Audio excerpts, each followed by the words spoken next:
Hello everyone. अच्छा, start करने से पहले एक बात बताओ मुझे, क्या आप लोगों के साथ कभी भी ऐसा हुआ है कि आपने अपने स्कूल, कॉलेज या वर्क प्लेस के लिए कोई एप्लीकेशन लिखी हो लेकिन वो रिजेक्ट हो गई हो, या फिर एप्लीकेशन लिखते वक्त आप कंफ्यूज हो गए कि फॉर्मेट क्या होगा, फॉर्मल लैंग्वेज कैसे यूज में लें, या फिर एग्जैक्टली लिखना क्या है। लेकिन एक्चुअली एप्लीकेशन राइटिंग इतना डिफिकल्ट नहीं होता, बस हमें उसका करेक्ट स्ट्रक्चर समझना है और प्रेजेंटेशन देखनी है। So today let's learn how to write clear, formal and confident applications in the easiest way. Now what is an application? वैसे हम में से बहुत लोग जानते हैं कि एप्लीकेशन क्या चीज़ होती है, but let's see the correct meaning. तो एप्लीकेशन का करेक्ट मीनिंग क्या है? Application is a formal request. ये हमारी एक फॉर्मल रिक्वेस्ट है जो हम किसी अथॉरिटी को लिखते हैं। ठीक है, क्या है एप्लीकेशन? एक फॉर्मल रिक्वेस्ट जो किसी अथॉरिटी को लिखते हैं। अथॉरिटी में क्या हो गया? अगर आप स्कूल के स्टूडेंट हैं तो आपके प्रिंसिपल सर या मैम आ गए, और अगर आप जॉब करें तो आपके बॉस हो गए या मैनेजर हो गए, और अगर आप कॉलेज में हैं तो आपके कॉलेज के डायरेक्टर या चांसलर जो भी है उनको लिखोगे, या फिर आप किसी ऑफिशियल को भी लिख सकते हो। अब एप्लीकेशंस किस किस चीज़ के लिए अपन लिखते हैं, किन किन वजह से लिखते हैं? जब हमें लीव लेनी होती है तब हम एप्लीकेशन लिखते हैं, यानी छुट्टी पे जाना है तो आप इन्फॉर्म करके जाते हो, तो उसके लिए आप एप्लीकेशन लिखते हो। फी कंसेशन चाहिए, मतलब हम कई बार हम फी नहीं पे कर पाते हैं या कुछ प्रॉब्लम आ जाती है तो हमको फी में थोड़ा कंसेशन चाहिए होता है, तो हम उसके लिए भी एप्लीकेशन लिखते हैं। हमें हमारे कोई सर्टिफिकेट्स लेने हैं उसके लिए हम एप्लीकेशन लिखते हैं, या किसी परमिशन के लिए या रिक्वेस्ट के लिए हम एप्लीकेशन लिखते हैं। उसके अलावा भी बहुत सारी चीज़ें जिसके लिए आप एप्लीकेशन लिखते हो, लेकिन एप्लीकेशन लिखने के लिए कुछ चीज़ों का आपको ध्यान रखना है। तो वो चीज़ें क्या है, नेक्स्ट स्लाइड में देखते हैं। अब देखो, इन चीज़ों का ध्यान रखना है आपको। क्या क्या चीज़ें हैं? पहली चीज़ ये कि हमारी एप्लीकेशन क्लियर होनी चाहिए, यानी हमारा जो भी रीज़न है, जो भी चीज़ हम कहना चाहते हैं वो क्लियरली स्टेटेड होना चाहिए। जो रिक्वेस्ट है वो भी हम क्लियरली लिखें। और फिर आगे पोलाइट। पोलाइट मतलब यहाँ ये हुआ कि एप्लीकेशन जो लिख रहे हैं उसकी लैंग्वेज प्रोफेशनल और पोलाइट होनी चाहिए। ठीक है, हम जैसे हम व्हाट्सएप लैंग्वेज यूज़ में ले लेते हैं या कुछ भी कैजुअल लैंग्वेज यूज़ में ले लेते हैं, कैजुअल वर्ड्स यूज़ में ले लेते हैं, वो हमको नहीं लिखना है। थर्ड चीज़ आ गई ब्रीफ। एप्लीकेशन हमेशा छोटी होनी चाहिए। ठीक है, जितना छोटी होगी उतना इम्पैक्ट आपके एप्लीकेशन का सामने वाले पे रहेगा। हम ज़्यादा लिख देंगे, ज़्यादा चीज़ें लिख देंगे, ज़्यादा रामायण लिख देंगे तो पढ़ने वाले का इंटरेस्ट वैसे ही खत्म हो जाएगा। एप्लीकेशन फॉर्मल होनी चाहिए।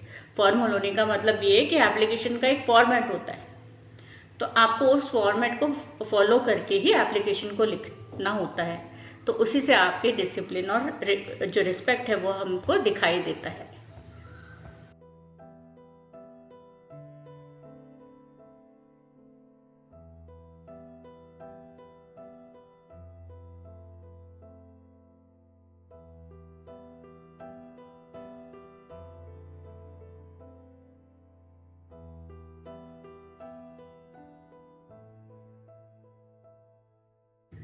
अब हम आ गए हैं एप्लीकेशन राइटिंग के सबसे इंपॉर्टेंट पार्ट पर, which is it's format. Application लिखते वक्त आपको प्रॉपर अलाइनमेंट में लिखना है, और वो लेफ्ट साइड से स्टार्ट होना चाहिए और हर लाइन एक दूसरे से अलाइन होनी चाहिए। आपकी मार्जिन्स आपको लीव करनी है, यानी जिस पेज पे आप एप्लीकेशन लिख रहे हो उस पर आपको थोड़े थोड़े मार्जिन्स छोड़ने ज़रूरी है। आपका प्रेजेंटेशन भी नीट होना चाहिए। और ये भी ध्यान रखिएगा कि अपने को ट्राई करना है कि अननेसेसरी कटिंग ना हो, और वाइटनर हम जितना अवॉइड कर सकें उतना करें, क्योंकि प्रेजेंटेशन से ही इंप्रेशन आपका क्रिएट होता है। तो अब इसमें जो फॉर्मेट है ये देख लेते हैं हम है क्या। सबसे पहले आ गया रिसीवर्स एड्रेस, यानी रिसीवर का एड्रेस आ जाएगा सबसे ऊपर। उसके बाद में डेट आ जाएगी, फिर आप सब्जेक्ट लिखोगे। और हाँ, डेट में भी ध्यान रखना कि जिस डेट में आप एप्लीकेशन लिख रहे हैं वही डेट आपकी आएगी। सब्जेक्ट में एक और चीज़ आपको ध्यान रखनी है कि ये जो आपका सब्जेक्ट है वो बहुत ब्रीफ होना चाहिए। ठीक है, शॉर्ट में एक सेंटेंस में फिनिश होना चाहिए, बहुत लंबा चौड़ा सब्जेक्ट आपको नहीं लिखना है। उसके बाद आ जाएगा सैल्यूटेशन। सैल्यूटेशन यानी रिस्पेक्टेड सर मैम। फिर आपका मेन कंटेंट आएगा सैल्यूटेशन के जस्ट नीचे। मेन कंटेंट में आपकी बॉडी आ जाएगी, जो भी आप लिखना चाह रहे हैं, जो भी आप चीज़ कहना चाह रहे हैं वो आ जाएगा। उसके बाद एक क्लोजिंग लाइन आएगी। उसके बाद आप अपना नेम और अपना सिग्नेचर लिखेंगे, और आपका जो सिग्नेचर है वो हैंड रिटन होना चाहिए। अगर आप टाइप्ड एप्लीकेशन भी लिख रहे हो तो सिग्नेचर है वो हैंड रिटन होना चाहिए।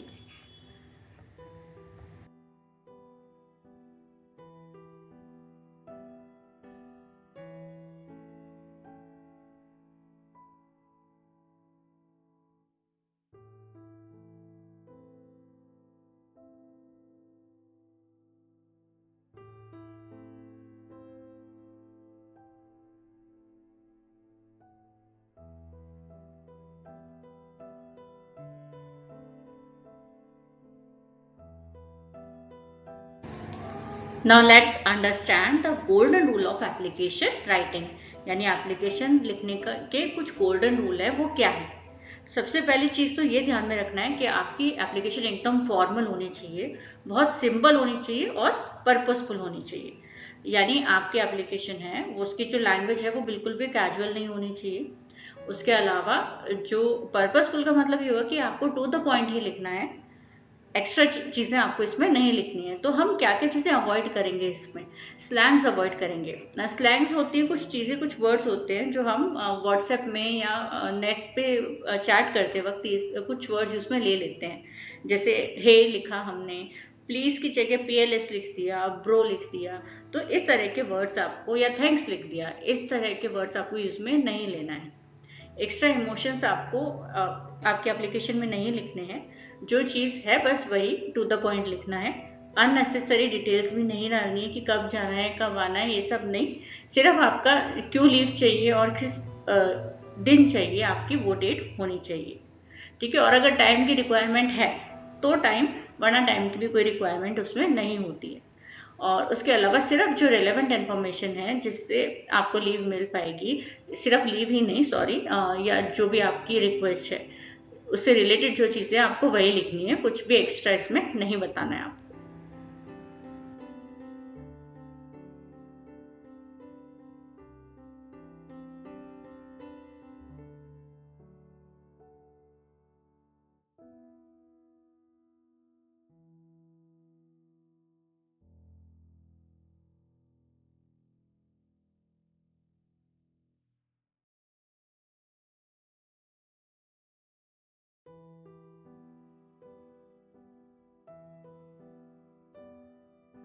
अब एक सैंपल देख लेते हैं एप्लीकेशन का छोटा सा, और उसको समझ लेते हैं कैसे कैसे लिखा है।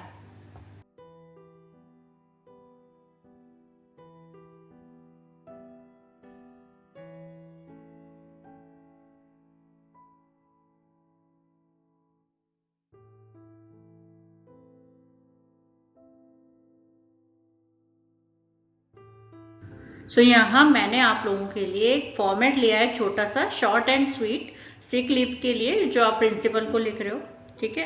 तो वो देखने से पहले ये देख लो कि जो हमने लेफ्ट है, मैंने जो लेफ्ट साइड में लिखा है वो सारा अलाइंड है। ठीक है। मेरा लेफ्ट हैंड साइड पूरा अलाइंड है, यानी एक के बाद एक जो लाइन है वो लीनियर फॉर्म में अपनी चल रही है। मार्जिन्स का मैं ध्यान नहीं रख पाई क्योंकि मेरी जो पेज सेटिंग्स है उसकी वजह से नहीं हो पाया। बट आपको ध्यान रखना है, आप जब हैंड रिटन लिखे तो आप उसमें मार्जिन्स छोड़ेंगे। ठीक है। तो फॉर्मेट क्या है आपका, देखिए पहले 2 लिखा, कॉमा लगा दिया, उसके बाद में द प्रिंसिपल। अब यहाँ गौर से देखना, प्रिंसिपल की स्पेलिंग है उसमें लास्ट में PAL लिखा है, मैंने PLE नहीं लिखा। कुछ स्टूडेंट्स गलती से PLE लिख देते हैं, तो ध्यान रखिए प्रिंसिपल की स्पेलिंग में PAL आना चाहिए।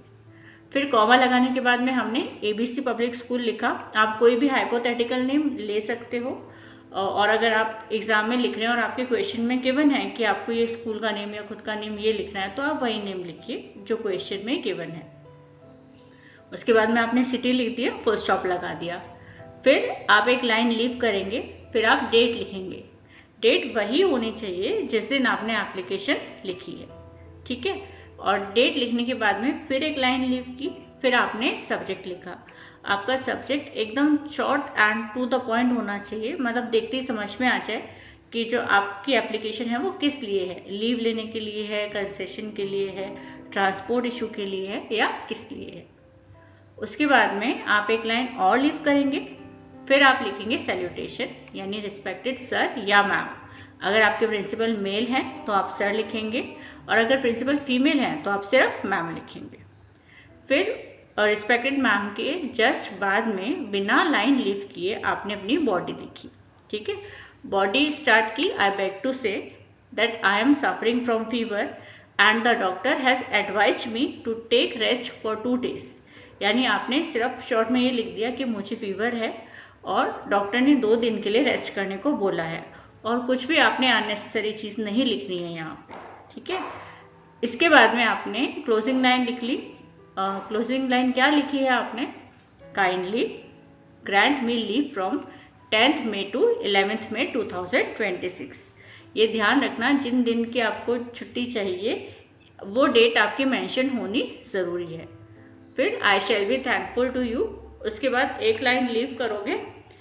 फिर लीव करने के बाद में आप लिखोगे योर ओबीडियंटली, आपका नाम या फिर क्वेश्चन में जो नेम गिवन है वो, आपकी क्लास और आपके हैंड रिटन साइन। ध्यान रखना आपके साइन हैंड रिटन ही होने चाहिए। अपनी एप्लीकेशन को प्रोफेशनल बनाने के लिए कुछ फॉर्मल वर्ड्स आप यूज में ले सकते हैं। तो क्विकली ये 4-5 वर्ड्स है, देख लेते हैं जो हर एप्लीकेशन में यूज में लेते ही हैं। First kindly, request, respectfully, therefore और ग्रेटफुल। तो ये वर्ड्स यूज में लेते ही हैं हम अपनी एप्लीकेशन में। And again I am telling you, slang और इनफॉर्मल वर्ड्स को आपको अवॉइड करना है। तो अब हम एप्लीकेशन लिखते वक्त कुछ मिस्टेक्स कर लेते हैं, कॉमन मिस्टेक्स है ये, कई लोग करते हैं। तो वो क्या क्या मिस्टेक्स हैं वो हम देखते हैं। First, writing long unnecessary stories. कई बार हम अपनी बात समझाने के लिए बहुत लंबा लिख देते हैं, तो आपको इतना लंबा नहीं लिखना है, बस रीजन एंड पर्पस कि एप्लीकेशन किस चीज के लिए और कारण क्या है। और कुछ एक्स्ट्रा एक आध चीज अगर नेसेसरी है तो लिखिए, बाकी अननेसेसरी आपको कुछ नहीं लिखना। उसके अलावा इनफॉर्मल लैंग्वेज, हम लोग कई बार इनफॉर्मल लैंग्वेज यूज में ले लेते हैं, कुछ वर्ड्स कैजुअली यूज में ले लेते हैं जो एप्लीकेशन में नहीं यूज में लेने चाहिए, और एब्रीविएशंस यूज में नहीं लेनी है। ठीक है। Third, missing subject line. कई बार हम या तो सब्जेक्ट लाइन भूल जाते हैं या फिर बहुत बड़ी लिख देते हैं, तो हमको दोनों चीज अवॉइड करनी है। सब्जेक्ट लाइन इसलिए जरूरी है लिखना क्योंकि कई बार पढ़ने वाले के पास में टाइम नहीं होता, तो सब्जेक्ट देख के समझ में आ जाता है कि ये एप्लीकेशन किस चीज के लिए लिखी हुई है। तो एकदम क्रिस्प छोटी सी सब्जेक्ट लाइन होनी जरूरी है। फिर आगे आपका इनकरेक्ट फॉर्मेट। तो कई बार हम फॉर्मेट भूल जाते हैं, हम कॉमा फुल स्टॉप्स भूल जाते हैं, या फिर हम स्पेसिंग देना भूल जाते हैं, हम उसको लीनियर लिखना भूल जाते हैं। हम लीनियर लिखने की बजाय हम लोग उसको अलग फॉर्मेट में लिख देते हैं, पैराग्राफ के फॉर्मेट में लिख देते हैं, तो वो आपको नहीं करना है। ठीक है। और सिग्नेचर भूल जाते हैं कई बार, सिग्नेचर आपको नहीं भूलना है। ठीक है। और फिर ग्रामेटिकल मिस्टेक्स अवॉइड करनी है जितना कर सकते हो। उसके बाद मिसिंग सिग्नेचर, ये मैं बता चुकी हूँ, सिग्नेचर करना बहुत जरूरी है और वो सिग्नेचर हैंड रिटन ही होना चाहिए। वेरी लेंथी बॉडी, यानी हम बहुत लंबा लिख देते हैं, हमको इतनी लंबी एप्लीकेशन नहीं लिखनी है, 3-4 लाइन्स मैक्सिमम होनी चाहिए। रॉन्ग सैल्यूटेशन, यानी रिस्पेक्टेड सर मैम की जगह हम लोग हेलो सर मैम लिख देते हैं कई बार, तो इस तरह के सैल्यूटेशन नहीं। हमें अपनी एप्लीकेशन को क्रिस्प और एकदम इम्प्रेसिव बनाने के लिए कुछ 4-5 चीजों का ध्यान रखना है, वो देख लेते हैं। तो क्या क्या टिप्स है यहाँ पे, क्या प्रिकॉशंस हमको लेने हैं। पहली चीज, प्रॉपर फॉर्मेट होना चाहिए, ये हम डिस्कस कर चुके हैं। शॉर्ट एंड क्लियर होनी चाहिए, यानी आपकी एप्लीकेशन छोटी हो और आपका जो पर्पस है वो एकदम क्लियरली मेंशन हो। थर्ड, रीजन भी क्लियर होना चाहिए आपका। उसके अलावा पोलाइट टोन होनी चाहिए, कैजुअली आपको नहीं लिखना है कुछ भी। फिर चेक ग्रामर, और फिर उसके बाद में सीक्वेंस फॉलो करना है, यानी पहले आपको जो रिसीवर है उसका एड्रेस लिखना है, उसके बाद में डेट लिखनी है, फिर सब्जेक्ट, फिर सैल्यूटेशन, फिर बॉडी, फिर आपकी क्लोजिंग लाइन, और उसके बाद में आपको थैंक यू वाली लाइन और आपका नेम। ठीक है। तो ये चीजें ध्यान में रखोगे, बस इतना सा ध्यान रखना, बहुत बड़ी चीज नहीं है ये, तो आपकी एप्लीकेशन बहुत ही इंप्रेसिव हो जाएगी।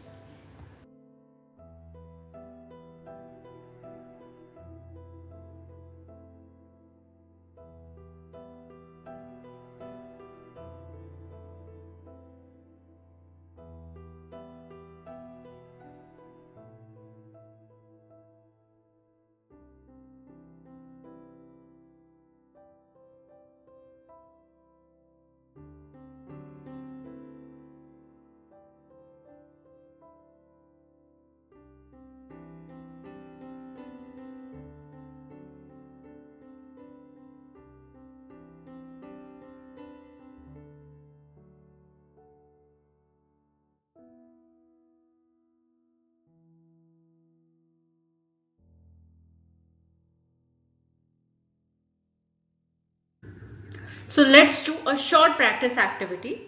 What you have to do is you have to write 3 applications to your principal. पहली है sick leave के लिए, सेकेंड है फी कंसेशन के लिए, और थर्ड है आपको कंपटीशन में पार्टिसिपेट करने के लिए परमिशन लेनी है उसके लिए। तो आपको ये ध्यान रखना है कि प्रॉपर फॉर्मेट हो और फॉर्मल लैंग्वेज ही हो। और अगर आप एग्जाम्पल देखना चाहते हैं तो वीडियो को पॉज करके आप उस स्लाइड पे जाइए जहां मैंने सैंपल देखा है और उसको देख के एक बार प्रैक्टिस कीजिए। एक आध बार आप देखे लिखे, उसके बाद आप बिना लिखे देखने की कोशिश करेंगे तो आपको आ जाएगा। और कमेंट में जरूर बताइए कि आपको समझ में आया या नहीं आया।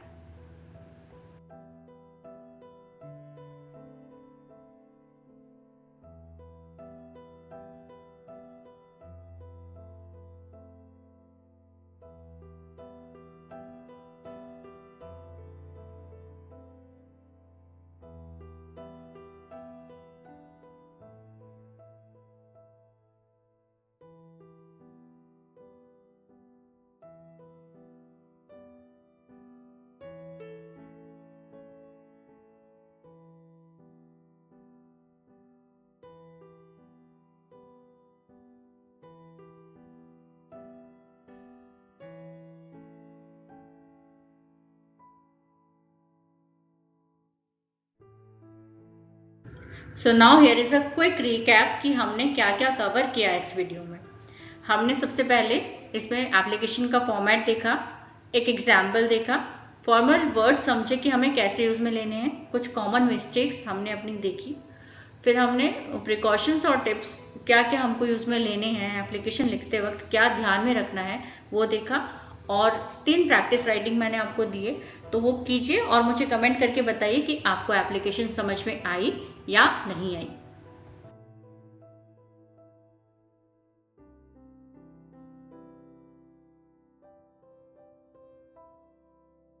एक मैंने एक छोटी सी प्यारी सी कोटेशन ली है यहाँ पे आपको ये समझाने के लिए कि हमें अपने राइटिंग स्किल्स पे ध्यान क्यों रखना है, क्योंकि good writing reflects discipline, confidence and professionalism.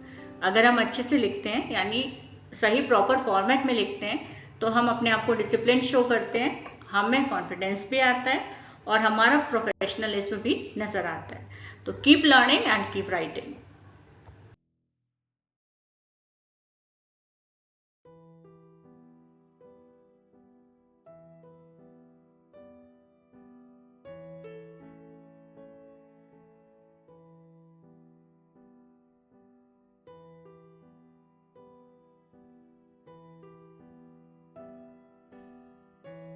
So that's all for today. Thank you for watching.